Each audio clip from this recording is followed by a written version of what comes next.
Conversas cruzadas e o tema da terceirização no trabalho.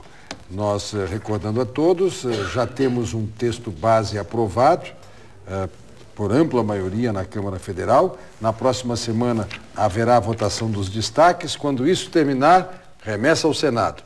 Se o Senado mudar uma vírgula, volta para a Câmara. Mais esse detalhe. E lá no Senado ainda tem a tramitação pelas comissões e depois o plenário. Se não alterar o texto original mandado pela Câmara, vai para a presidente, que eu presumo, a se entender tudo que o governo tem dito sobre o projeto, deverá vetá-lo, se não totalmente, parcialmente. Essas discussões aqui que têm sido tratadas da quarteirização, a doutora Sonilde nos recordava agora no intervalo, há uma hipótese de sucessivas contratações, o empregado se mantém e as empresas vão trocando. Pois isso também é tema de debate e pode suscitar veto. Aí o veto tem que vir para o parlamento decidir. Há um outro obstáculo, há uma outra pedra no meio do caminho aí. O mandado de segurança que o deputado do Rio de Janeiro, o deputado deputado Molon apresentou ao Supremo Tribunal Federal, alegando questões regimentais. O regimento prevê que a pauta tem que parar quando há medida provisória por ser apreciada no seu projeto de conversão em lei. E tem pauta que não foi cumprida, tem medida provisória que não foi ainda votada e não poderia ter avançado a pauta para votar este projeto, que é um projeto de lei ordinária. Muito bem. Tanto quanto a história nos informa, neste tipo de intimidade da vida do parlamento, o Supremo não costuma entrar. Se quer matéria de outro poder, não interfere, se houve atropelo ou não. Adiante, se for lei, que alguém argua inconstitucionalidade até por esta via. Em todo caso, está lá no Supremo Tribunal Federal um mandado de segurança que tem como pedido anular a votação desta semana. Porque não poderia ter acontecido, não poderia ter andado o projeto por conta da medida provisória em suspenso. Mas não é só uma que tem, né, deputado Alceu? Mas não tem nenhuma que tranque a pauta, nenhuma provisória. Pelo conteúdo? Essa é uma questão regimental que é tão flagrante que é complicado. Por exemplo, nós temos o projeto da biodiversidade que está no Senado. Se ele entrar na semana que vem, na terça-feira pela manhã, ele tranca a pauta. Tranca a pauta. Tem que cessar a discussão dos destaques para discutir o que veio do Senado, porque está em estágio conclusivo. Isso é regimental.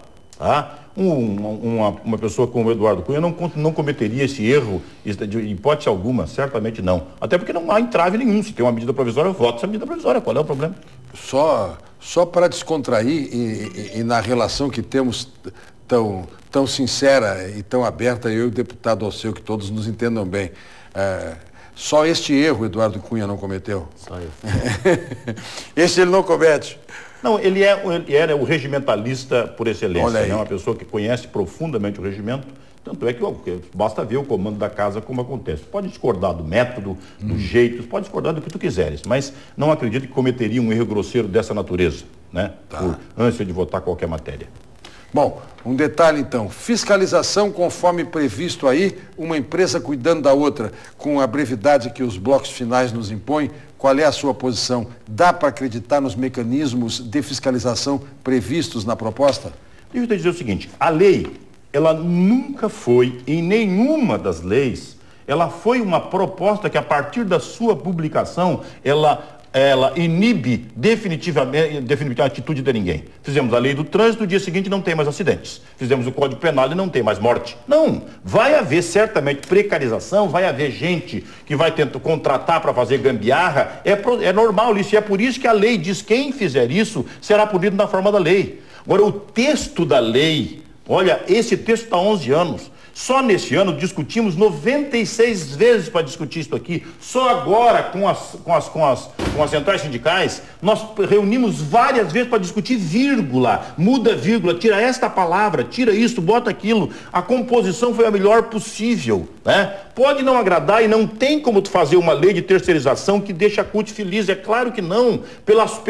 A proposta da própria instituição, ela não poderia fazer uma coisa dessa. Ela defende outros princípios, é normal. Agora, no parlamento parlamento, fizemos um texto legal que para este momento é o melhor possível. Tenho absoluta certeza que está maduro, não é punitivo a ninguém. Agora, não é por ter feito uma lei que não significa que não vai ter gambiarra, não vai ter isto. Vai, sim, senhor. E se tiver, será punido na forma da lei. Inclusive, as garantias para os trabalhadores. Estive conversando aqui sobre subsidiariedade, solidariedade e ainda mais o seguro. Observem que no texto a primeira a exigência é que deposite 50% do mês da folha. Essa é a primeira exigência. A segunda, que é o seguro bancário. A terceira é a outra exigência. A primeira é depositar, botar lá o dinheiro parado para isso. Bom, então o trabalhador da subsidiária terá 3 garantias. Da terceirizada. Ele terá o recurso depositado caso seu direito não seja cumprido. Ele terá a condição de cobrar da empregadora terceirizada e ele terá a condição de cobrar subsidiariamente da terceira. Ele não terá nenhuma chance de perder o recurso. Agora, se nós tivermos uma gambiarra montada entre 3 ou empresas que uma terceiriza para outra e todas elas, os seus proprietários sejam vigaristas, bom, e nós corremos os riscos como se corre no risco do mercado geral. Mas a lei não foi feita para vigaristas, foi feita para terceirizados honestos. O deputado Alceu trouxe o exemplo que é o que nos atemoriza. A fiscalização com uma visão muito otimista no texto da lei. O André Jobim, que é do mundo empresarial, também não vai negar que, às vezes, há empresas que transgridem. Por óbvio, onde há pessoas, há transgressão. Então, como se dará a fiscalização dos fiscais? Acho que não é esse o enfoque da fiscalização. Vou tentar atender a tua dúvida. Quando se fala aqui na fiscalização, era o que os contratos civis entre as duas empresas já previam. Eu me certifico que os direitos estão cumpridos e depois eu pago a contratada. Aqui isso se torna uma regra. Independentemente de um contrato bem feito ou de um contrato mal feito, isso é a regra. Há o dever de fiscalizar e a garantia de que vai isso ocorrer é porque isso é no interesse da própria fiscalizadora, por assim dizer. A empresa tomadora de serviço, ela tem um interesse na fiscalização, sob pena de não o manejando adequadamente, ela vai ser responsabilizada no processo ali adiante. Então, gambiarra houve, ela tem a proteção da garantia, os depósitos prévios, ela tem o direito de retenção expresso na lei e a fiscalização é do seu interesse. Ela vai ser melhor que o fiscal do que o fiscal público. Porque senão ela paga. Porque se não houver o cumprimento das obrigações e o exercício destas garantias que estão melhor postas aqui do que estão na súmula, ela que vai pagar. E por isso, esse mecanismo parece inteligente, Brito. Ele não tem descaso, o tomador de serviço com a fiscalização, muito pelo contrário. Ele tem interesse sob pena de virar ele o responsável final por essa situação. Na relação com a administração pública, a remessa é para 8666, a lei da licitação, que já tem lá dispositivos para impedir, eventualmente, que haja prejuízo. Agora, o tomador do serviço, o prefeito, por exemplo, está ameaçado de improbidade. Vou te dar um exemplo. Se não, quantas vezes temos visto atualmente, neste instante no Rio Grande do Sul, tem um sério drama aí com fornecedores de coleta de lixo. Isso aí tem causado dissabores e são as empresas cobrando, inclusive, do poder público que não pagou e o poder público informando que não pagou porque não podia pagar, que ela não cumpria as suas regras. Enfim, nós temos que... Neste caso tem a lei e mais o edital, né? Porque o edital de contratação dá o texto do contrato entre as partes, né? Com todas as obrigações. O descumprimento está previsto em lei. Me permite, para simplificar até para a audiência, um exemplo que eu vi do coordenador do Contrab, da nossa co-irmã Fiergs, meu amigo Paulo Garcia, e que fez da área da construção civil a referência muito clara. Quanto tempo numa obra que dura 3 anos trabalha um azulejista? Quanto tempo uma obra que dura 3 anos trabalha o especialista em instalação elétrica? O encanador. E, portanto, imaginem como não seria possível essas pessoas estarem permanentemente atreladas ao tomador de serviços, porque em 3 meses dessa atividade seriam despedidos. Ao contrário, quando nós temos a terceirização, esta terceirizada maneja estes empregados na obra A, quando terminam os parcos meses dessa atividade, os transfere para a obra B, mantendo os contratos de trabalho e que, insisto de novo, protegidos pela CLT. Nespo. Mas isso aqui agora é uma informação, desculpa, doutor André, colabora muito com o que nós estamos falando aqui. Veja bem, olha, uma empresa terceira de eletricista, ele aloca lá numa certa obra, por um período lá necessário, um grupo de eletricista. Ele não tem garantia que depois que acabar aquele período, o terceiro já tenha uma carteira de trabalho esperando para encaixar eles em outra obra. Mas ali acabou o trabalho dele. Sim, acabou o trabalho dele, então transferiu, então demite o cara. Ponto, que é o que faz hoje a empresa de construção civil. Ela contrata o azulejista, o eletricista, 3, 4 meses, faz o serviço e demite, assim funciona.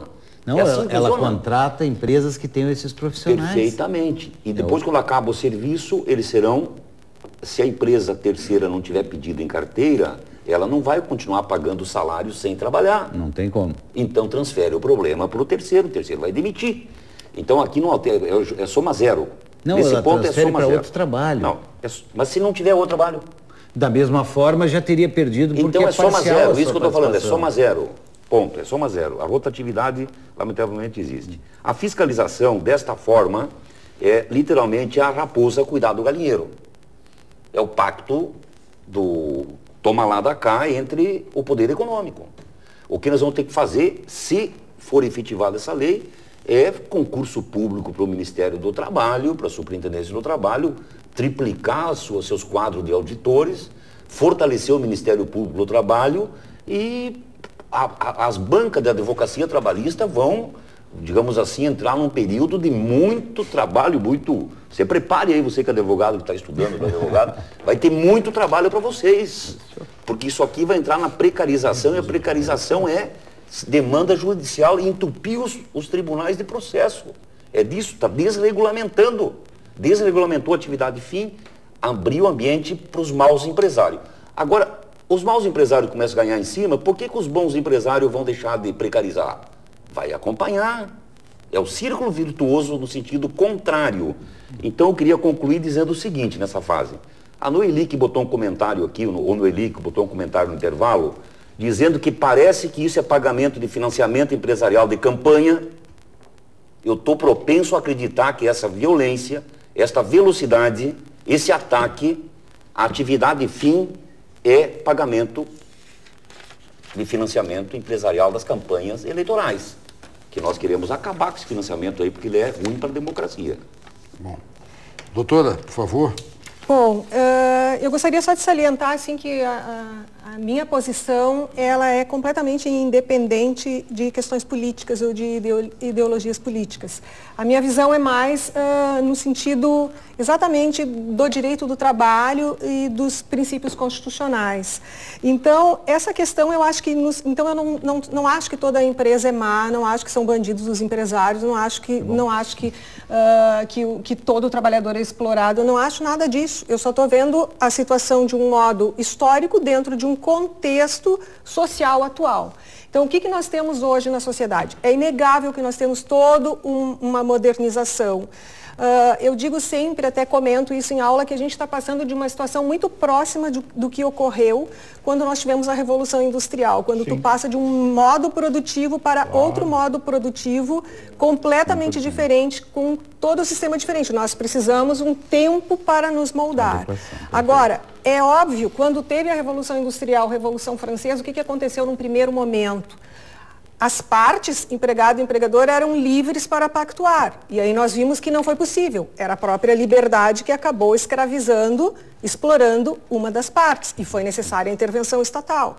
Então, eu continuo achando que há necessidade, as partes continuam desiguais hoje, mesmo depois, e que há necessidade de uma intervenção, e que seja através da lei. É lógico que nós temos uma súmula, a 331, e que já ela não serve. Nós já temos todo esse processo de precarização de relações laborais, de atividades meio e daquelas apenas ali. O próprio caso da USP é exemplar em relação ao serviço de conservação e limpeza que lá ocorre em relação aos trabalhadores terceirizados, já com várias paralisações e greves. Então, é óbvio que tem empresas que terceirizam de modo correto, assim como tem empregados que são desonestos, né? Então, nós não podemos estar partindo fora disso. Agora, será que não poderia se ter um outro olhar dentro dessa sociedade nova? Porque, vejam bem, se mudou tanto, nós tivemos tantas inovações tecnológicas, nós ganhamos tanto tempo, hoje tu consegues contatos imediatos, tu está aqui falando conosco, falando no celular. Antes a gente dava uma carta, demorava meses para chegar. Será que ainda, e pode ver que então se fala em flexibilizar, em acompanhar esse movimento mundial, globalizado, econômico, mas por que não também flexibilizar em relação ao trabalhador?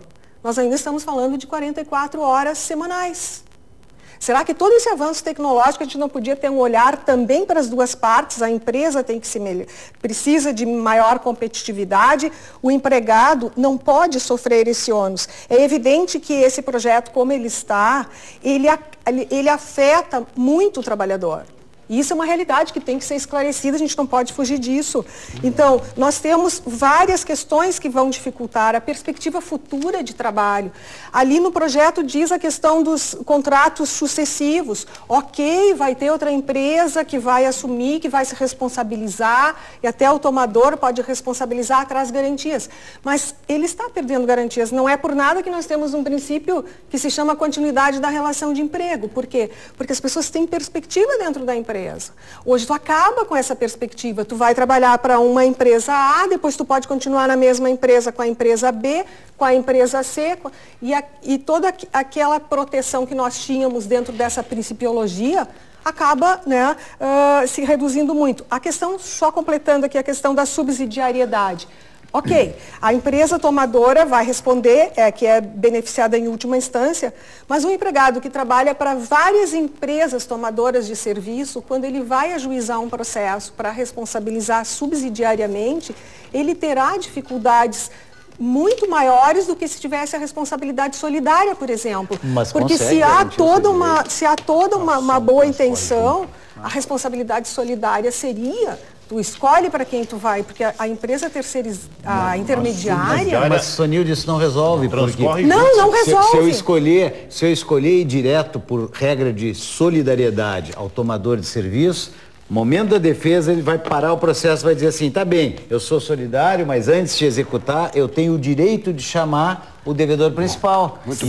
E aí acaba inviabilizando o processo. Bom, eventualmente, sim. Eu tenho que partir ao último intervalo. A Marlene Souza, Sandra Zamonera, Noeli Castiglia, que foi citada já pelos convidados. E aqui no nosso Twitter, o Kleber Silveira, a lei tem muitas garantias para o trabalhador, só não irá atolar o judiciário de demandas. A CUT está sem a razão. Bom, está dizendo o Kleber Silveira. Márcio Rodrigues, a lei não é definidora e perfeita, uma lei nunca é, mas é um avanço. Em um marco aos trabalhadores. Antônio Barcelos, por que a CUT não protesta pela regulamentação sobre a despedida arbitrária prevista na Constituição? Conversas cruzadas, a terceirização já existe, tudo bem, falou na súmula 331, já citamos bastante. Márcio Rodrigues, mais de uma vez participando, e Julian Gastlé, é com ele, né? Isso aí. Investindo em especialização do terceiro, haverá... Esta é uma pergunta do Juliano. Investindo em especialização do terceiro, haverá uma valorização salarial desse trabalhador ou, ao fim e ao cabo, desvalorização do especialista? Bom, muito bem, vamos ao intervalo e já voltamos para o último bloco. O especialista...